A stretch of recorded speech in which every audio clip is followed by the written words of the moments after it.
Sharpening Brush action. Super easy. Just go up here, click on a folder, and you want to go to New Action. So we'll do Sharpening Layer Share.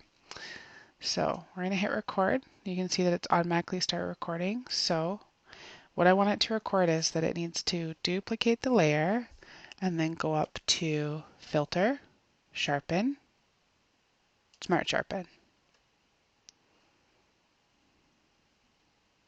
My computer is so slow. Anyways, okay, so 100% 3 pixels. I think that's the default, but anyways, so 100% 3 pixels.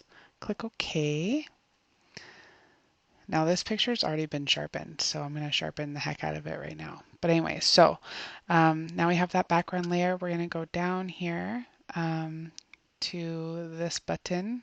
So add layer mask, click that, and then you want to invert it.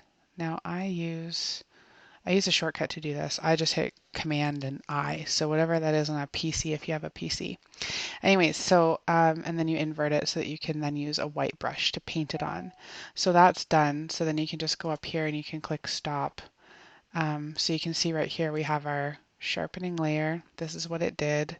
I mean, it's so simple. You don't need a action, but it's just easier because this is something that I use on literally every single photo.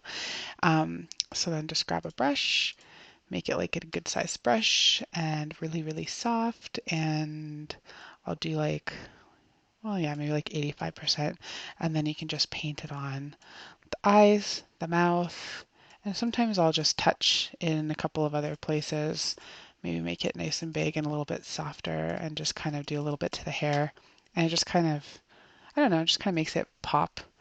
And yeah, that's pretty much it. It's pretty quick.